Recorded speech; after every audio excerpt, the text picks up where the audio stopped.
Jadi di sana sosialisasi perdanya emang ke bawah kurang. Akhirnya kami di sini dari beberapa tahun ke belakang dengan rumah sampah Salarea termasuk di bawah naungan Yayasan Salarea mendirikanlah yaitu bank sampah.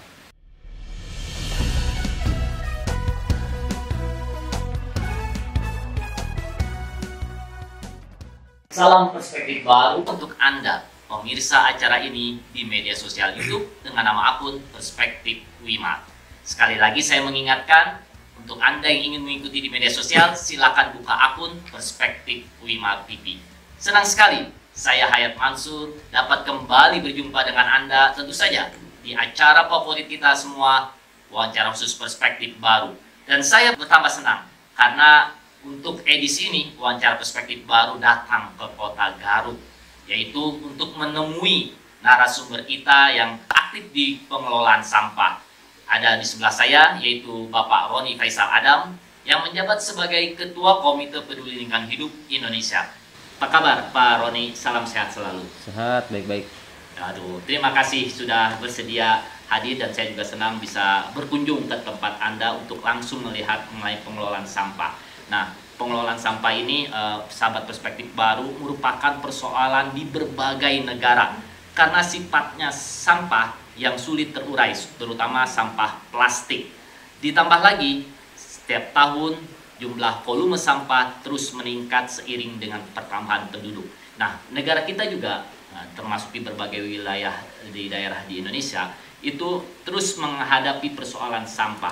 Nah, dalam menghadapi persoalan sampah ini tidak bisa ditangani oleh satu pihak. Semua pihak harus ikut serta dalam penanganan sampah, termasuk masyarakat di akar rumput. Nah, kita akan mewawancari Pak Roni ini yang bergerak dalam pemberdayaan pengelolaan sampah di wilayah Garut, khususnya di wilayah Desa Cibatu ya. Kecamatan Cibatu, Desa Panasuka. Kecamatan Cibatu.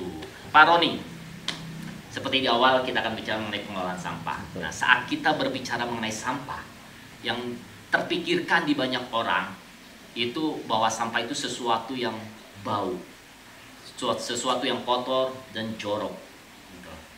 Tapi mengapa Anda malah berkecimpung di bidang sampah? Jadi itu perspektif yang kurang sebetulnya. Ini akibat dari pemerintah kurang sosialisasinya. Sebetulnya sampah itu bukan tadi yang bau. Apa betul, apa benar apabila kita mengelolanya bahwa si sampah itu adalah emas?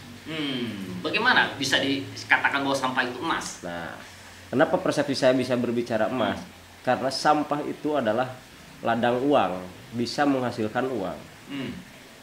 Apabila betul mengelola dan memanfaatkannya. Nah, ini perspektif masyarakat di Indonesia itu seolah-olah tidak mau dijadikan bahwa sampah itu uang.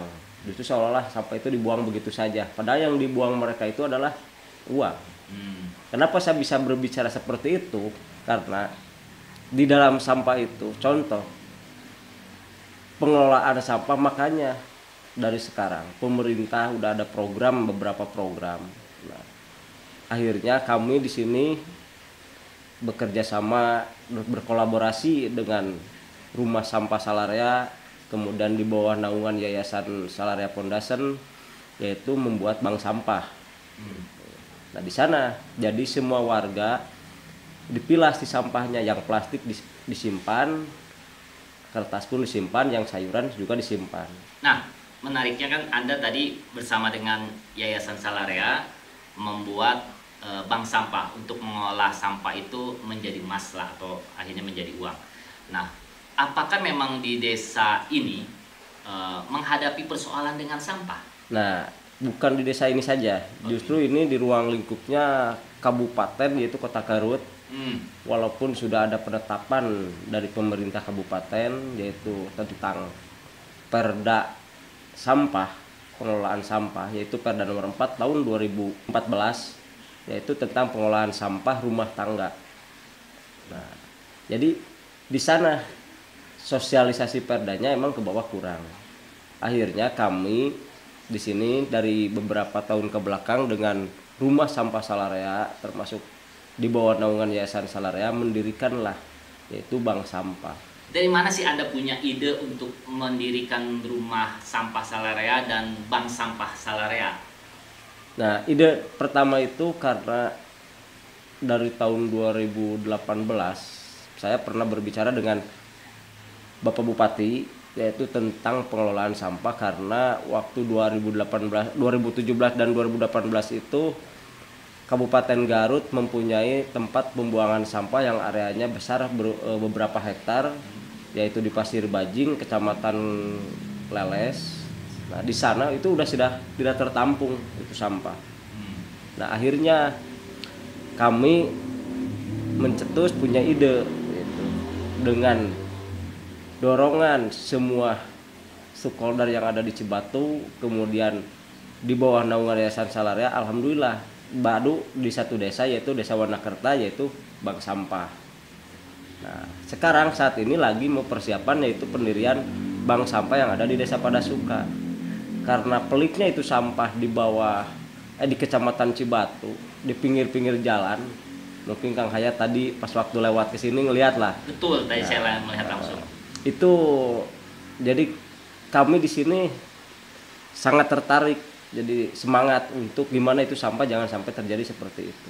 Di perspektif Anda bahwa sampah adalah emas, tapi di masyarakat perspektifnya bahwa sampah itu sesuatu hal yang bau dan ini. Nah, bagaimana Anda mengubah perspektif tersebut? Karena itu tidaklah mudah gitu untuk meyakinkan masyarakat untuk akhirnya mau bergabung dengan Anda, terlibat dalam pengolahan sampah, dalam rumah sampah Salarea dan juga bank sampah Salarea. Jadi betul itu adalah tantangan.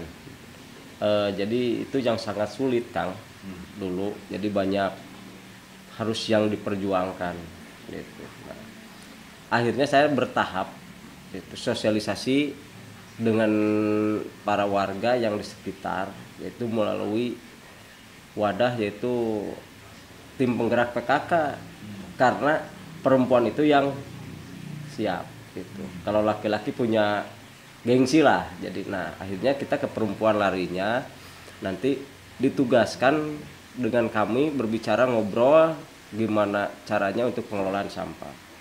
Nah akhirnya contoh di Desa Wanakerta yaitu kalau nggak salah di RW 2. Nah, pengelolaan sampah yang dijalankan sekarang bank sampah itu udah berjalan, yaitu dengan memanfaatkan untuk sosialisasi ke bawahnya itu penggerak PKK. Misalkan setiap rumah itu kita mengumpulkan sampah tiap hari di tempat sampahnya masing-masing. Jadi di tiap rumah itu udah disiapkan sampah organik, non organik dan yang lainnya. Mana yang jadi langsung dipilah. Nah, nanti si ibu-ibu PKK itu jalan ke rumah warga mengambil di kilo. Nah, jadi ada manfaat ekonominya. Ada. Apa itu manfaat ekonominya? Nah, jadi manfaat ekonominya itu bisa membantu kebutuhan rumah tangga sendiri. Misalnya? Nah, jadi si sampah itu udah di kilo, kan dijadikan uang kan, di bank sampah. Nah, di bank sampah itu nggak langsung begitu diambil uang, seolah-olah kita disimpan, menabung selama 1 bulan. Jadi si keluarga A misalkan dikumpul 1 bulan itu 50 kilo, nah tinggal dijatuhkan berapa 1 kilonya. Akhirnya ya biasanya ibu-ibu yang suka begitu.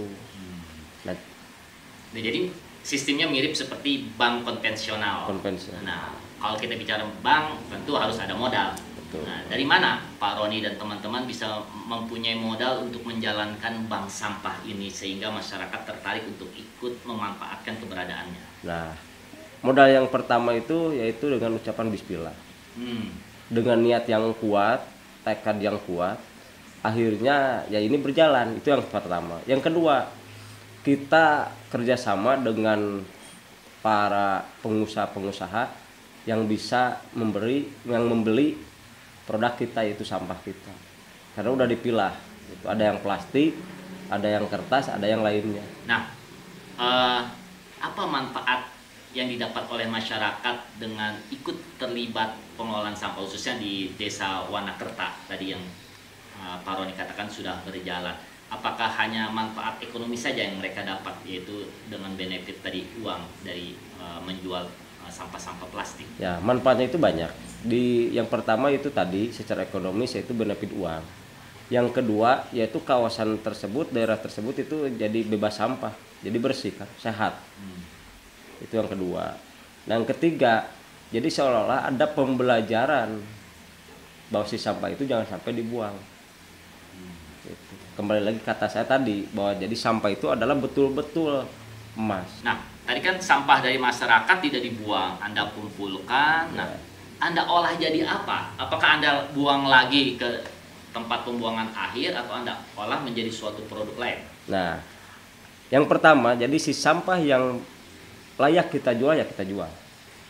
Kalau yang tidak layak kita jual, ya akhirnya kita dibikin olahan contohnya teh handicap lah gitu, kayak kerajinan tangan. Contohnya ya contohnya dari bungkus contoh kapal api bisa dibikin tas.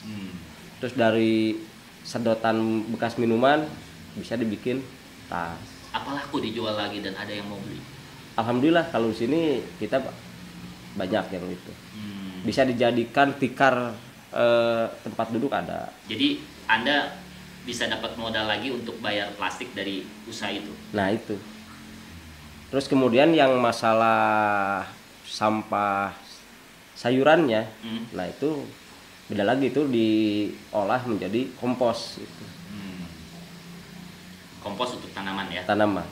Nah, dalam 1 minggu dan 1 bulan itu berapa sih sampah yang dihasilkan oleh masyarakat desa Wanakerta yang akhirnya diolah menjadi produk yang tadi Pak Roni sebutkan? Ya paling kalau 1 minggu, ya itu udah ada 1 minggu kan, itu kami berjalan itu baru di 1 RW. Wanakerta itu 16 RW, tapi baru percontohan di 1 RW. Yaitu dalam 1 minggu yang nggak terlalu banyak, cuman beberapa kintal lah. Gitu. Itu udah dipilah.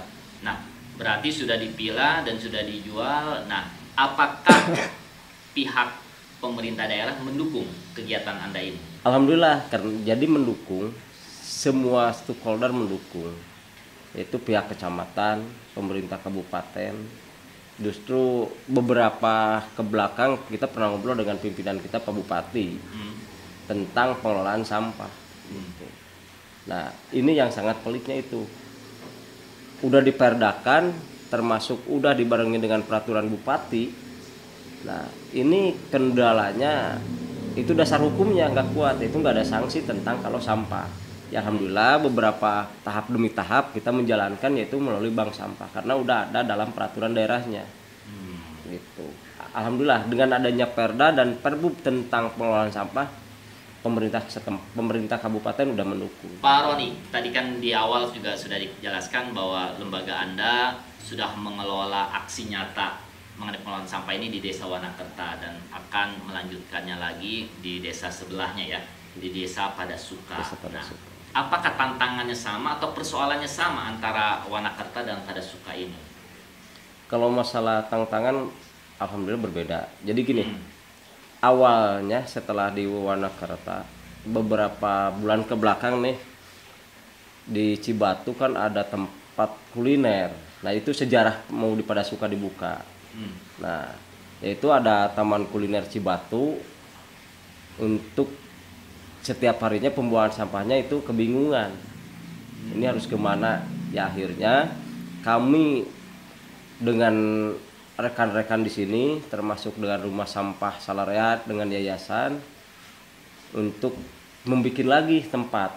Ya alhamdulillah di sini di Desa Padasuka ada tempat dengan yang lahannya luas gitu. Nah jadi itu tercetusnya di sana. Tantangannya karena Cibatu itu orangnya supel, gitu, bisa diajak komunikasi lah. Ya alhamdulillah kami sudah menjajaki satu tempat, yaitu tempat kuliner, untuk bisa nanti si sampahnya itu nanti masuk ke Desa Padasuka, yaitu dengan bank sampah yang baru. Nah menariknya adalah kesadaran untuk pengelolaan sampah secara terpadu ini muncul dari masyarakat. Nah mengapa pemerintah Kabupaten Garut tidak terpikirkan untuk ikut mengelola sampah dari tempat kuliner yang di Padasuka ini? Oh, kalau di kuliner Cibatu kan? Iya betul. Ya. Jadi kan gini, bukannya tidak peduli. Jadi pemerintah Kabupaten Garut justru ini Kang yang unik gitu. pasca dibangunnya tempat kuliner di sana saya itu di dalamnya di kuliner. Akhirnya Pak Bupati menitipkan bahwa Cibatu itu adalah kawasan wisata dan kawasan industri. Nah, akhirnya menitipkan beberapa proses. Akhirnya taman kuliner kita diresmikan sama beliau. Nah, di sana mencetus, Kang, ini tempat sampahnya harus disiapkan. Nah, itu dengan dorongan dari pemerintah kabupaten juga. Apa ada bantuan juga dari Pemkab untuk pengelolaan sampah di Cibatu? Untuk saat ini nggak ada. Nggak ada. Tapi hanya memerintahkan. Memerintahkan dan baru komunikasi karena ya itu sulitnya gitu. Di sini kan luas, Cibatu itu luas. 11 desa, beberapa tempat sampah yang berjajaran di jalan, jadi luas. Jadi kami hanya fokus dulu di desa satu lagi, ini Padasuka. Untuk kedepannya mudah-mudahan dengan rumah sampah Salaria, dengan yayasan Salarianya pun bisa terwujud 11 desa, satu bank sampah. Nah, menariknya juga ini kan masyarakat Wanakerta yang punya persoalan sampah, terus diselesaikan pengolahan sampahnya terpadu dengan kesadaran. Nah, ternyata di desa sebelahnya Padasuka juga mengalami hal yang sama. Mungkin tadi juga di 10 desa, 11 desa lainnya juga sama. Nah, mengapa budaya masyarakat masih tidak memperhatikan mengenai pengelolaan sampah menurut Pak Roni? Nah, ini kan ini kurang sosialisasi dari pemerintah. Walaupun udah ada penetapan Perda, Perbu kan gitu. Nah, justru kami di sini dengan rekan-rekan pingin ada yaitu tentang pengolahan sampahnya seperti apa. Kalau di luar negeri itu secara petalik lah. Nah, jadi langsung berhubungan dengan warga. Kalau pemerintah mah hanya jangan buang sampah sembarangan di tiap daerah. Bukankah di setiap perda itu selalu ada sanksi ya? Bagi yang membuang sampah sembarangan bisa terkena hukuman kurungan 3 bulan atau denda minimal 500.000. Iya. Nah, itu nggak efektif untuk membuat warga peduli pengelolaan sampah. Nggak efektif karena sumber daya manusia di bawahnya di sini di pemerintah. Jadi siapa yang akan memberikan sanksinya? Kalau pemerintah peka, contoh lah, karena penegakan Perda itu udah ada Satpol PP.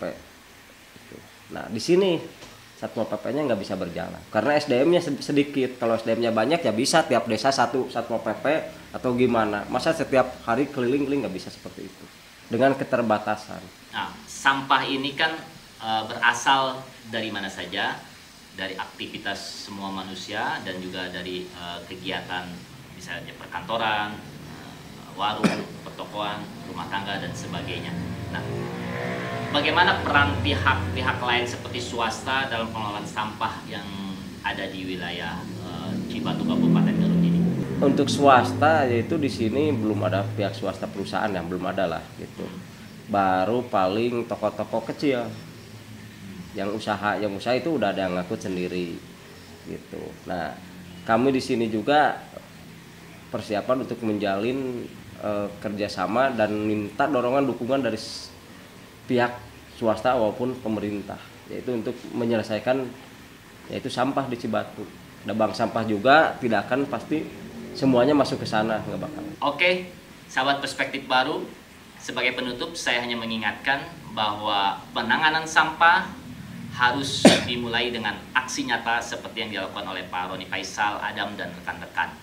Hal itu tentu saja harus dimulai dari diri kita sendiri, dimulai dari sekarang, dan juga kerjasama semua pihak. Terima kasih, sampai jumpa di wawancara Perspektif Baru berikutnya.